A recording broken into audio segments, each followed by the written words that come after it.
says he thinks that he was ducking somebody like a Pacquiao. What's your thoughts about that? You know, only Floyd knows that. You have to ask Floyd if he ducked these guys, because only he knows. Boxing, so apropos for our next guest. Our next guest is an actor and a Grammy Award-winning rapper who sold nearly 40 million records worldwide. He has a little bit of change. We welcome into the desk Curtis Jackson, better known as 50 Cent. You're here today with SMS Promotions. You guys are sponsoring Friday Night Fights tomorrow at 9 on Espn 2. Is that right? It's going to be at the MGM Grand in Foxwood. Is that correct? Yeah. All right. Well, welcome to the question desk. before Welcome we get started. to the desk. Are you eager much? Welcome. Should we call you 50 or 50 or Curtis? Either one. I'm going to say Curtis. What do you Yeah, I feel like I need to call you by your government name. Yeah. If you don't mind. But you're cool with Curtis? Yeah, I'm fine. Curtis That's the Jackson's one a my mom good gave name. me. The one I came up with was 50. And 50's with how Sharon Osbourne pronounced it. We all got, it stuck, so I use all three. So tell us a little bit about the fight tomorrow, and you're here sponsoring. Yeah, I'm excited about it. Billy did versus, he's put his opponent Gradovich it's been a collaboration between me and Top Rank a lot. I've been able to make a good actual relationship with them through the communications of trying to make the Manny Pacquiao versus Floyd, right? And then the negotiations of acquiring Yorkers Gamboa from Top Rank. So, after the communications got a little fuzzy between me and Floyd for a little while, I went back to communicating with Todd DeBoff and Bob Arum to make these actual events happen, and it's been pretty good since. Okay, growing up, you were a pretty good boxer yourself. Yeah, I did. Junior Olympics, any regrets that you didn't stick with it a little longer? Well, I mean, because of my path, because I'm so comfortable where I'm at now, and I'm content with the end of the actual situation. Now, of course, my journey is the things you go through make you who you are. So I wouldn't take those things back, but I do live vicariously through the talented fighters that I'm actually around because I have a passion for it, and it gives me an opportunity to actually feel it. Like when you're around someone that's getting ready to fight and you've developed a friendship with that person, you kind of feel like those butterflies going to the ring yourself. So Any connection, boxing, rapping, Well, the competitive nature of both of them is there, and they have a strong, the music resonates strong with the fighters because of the physical discipline involved. So the music's playing in the gym, the music's playing in the headsets when they're doing the road work, the music's playing in the car after they're done. So, it just makes an easy marriage. That's why Mike Tyson, who was speaking, had Mike Tyson Records, and Floyd Mayweather has Filthy Rich Records, and Roy Jones is his record company, and so many, talented fighters, and with new Adrian Broner. Yeah. He actually rapping his way to the ring.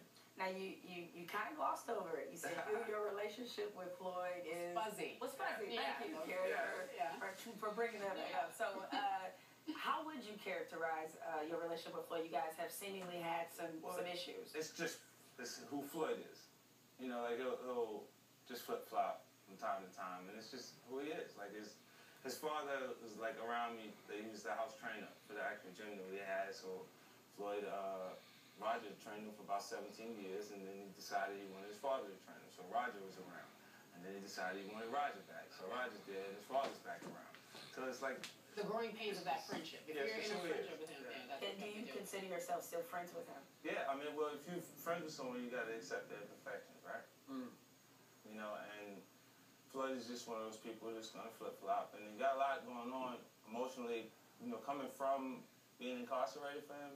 60 days wouldn't be a lot to someone who's been in an environment that experienced those type of things before. But for him, it was a traumatic experience, and I can't wait to see how he performs following that. Okay, now that you have some distance from Floyd, a little more objectivity, did Floyd duck Manny Pacquiao?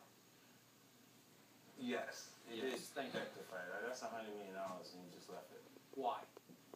I mean, for two reasons. I think he concentrates on how much someone else is getting paid opposed to how much he's actually getting paid, and he can kind of see himself in a space that no one else sees him in. Like that he's so high or on top of it that he shouldn't actually give some of the other great fighters the opportunity to be in that position at this point. So and it is true he could fight a cab driver and we'd be tuned in to see it. You got that right.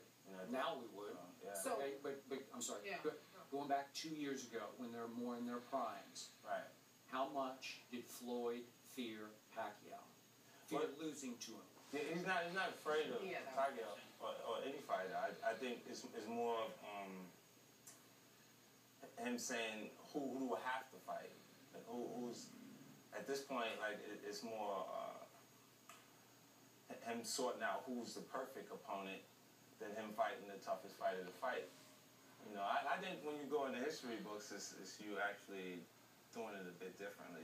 This is more business and making the right financial decisions and how do you stretch out how many wins on your actual record.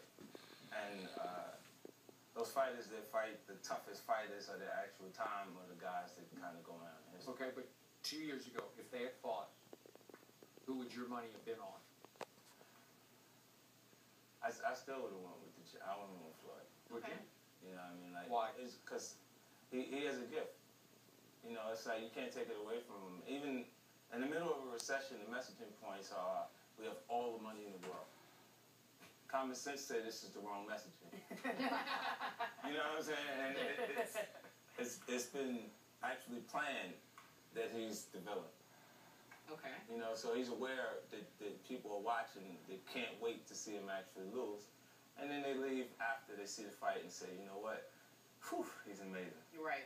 But that's why he's been so strategic, though, Yeah, as well, because he's got a lot to live up to. Now, all that being said, how much do you think him not fighting Manny Pacquiao impacts his historical legacy? Well, I think it does a lot. It points out what you just said, that he started jogging, like he was running. Yep. So at that actual point, because there's no reason, like I believe he would have actually won the fight. Because it would have been really his first signature win. We didn't say that was a big one. To his credit, there was a point that he actually wanted to make the fight. Like right before he was going in, he was calling and he wanted to make the fight. And this is when the communications, when he actually asked me to make the communications to make it happen. Really? And then, yeah. Was he going to back off the demands?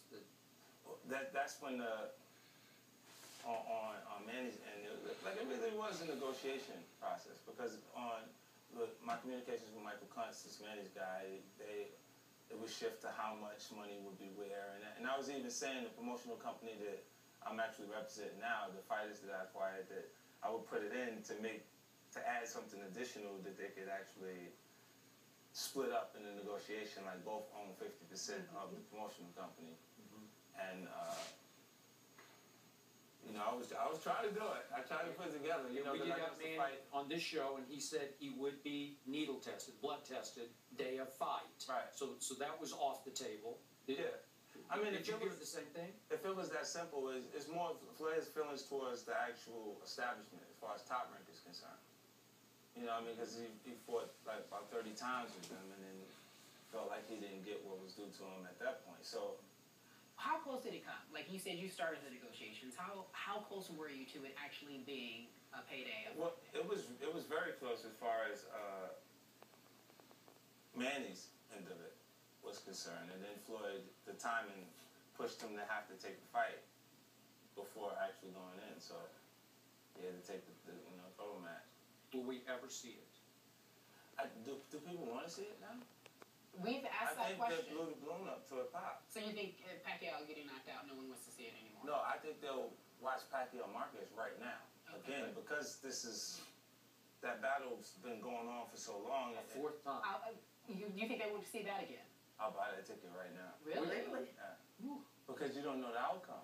How many times did you watch Manny win the fight? How many times did you watch? And they all have, on that level of competition, they all have the puncher's chance. You know, you got to, and it really only takes one. Okay, so theoretically, Manny wins the fourth fight. Would we ever see Floyd Manny? Ever? 2 years? 3 years? I mean, they're both going to be 40 years old. You know? Yeah. Manny losing that fight, I think it would build Floyd's confidence. You think he'd be more likely to make the fight? Because Now. I mean, it's possible. we would all agree it's a different Manny now. It's a 100%. Yes, I'm not absolutely. sure how committed he is to wanting to continue to fight. Right.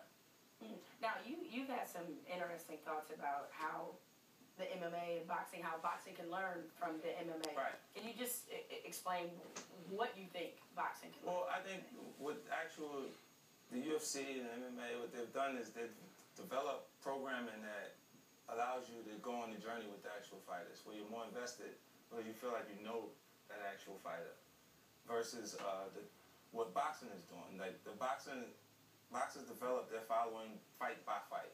Mm-hmm. You know, there's nothing about their actual.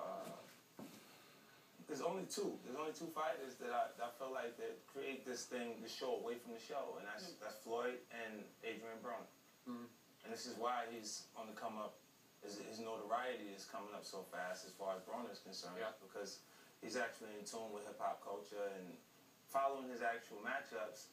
His actual fights are on every blog that covers hip hop music with music under the actual bed, and then he's actually walking out rapping himself. So it just keeps a more youthful audience in tune with it when the UFC's demographic is from 16 to 34, and boxing is 30 and up. Yeah. So it's like half of their demo is someone who's not even watching boxing right now. Vincent, before we let you go, you want to tell us what you're working on? What's new for you outside of this? Yeah, I'm working on my new album, Street King Immortal.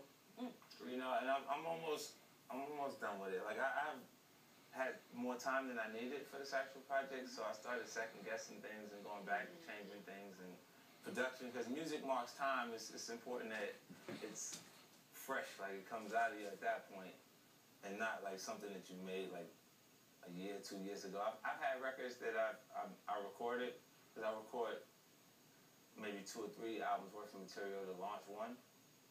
And I've had material leak out that go up the charts that I didn't actually want out at the time. You know, and I've dealt with that. But now, you know, I'm just really ready to get the music back on, because it's the reason why I've had the opportunities to do everything else. Right, absolutely. Well, we wish you the best with all your endeavors. We really appreciate you joining us. Enjoy your day here on campus. All right. And stop by anytime. Thank you. Coming up next, Skip was very upset last night. I mean, look at his face now. He's truly angry. I'm not sure I can talk about it. We couldn't even do the morning meeting. We couldn't get through the morning meeting. He stopped everything to tell us about his emotional breakdown, and we talk about that next. You do not want to miss a thing. And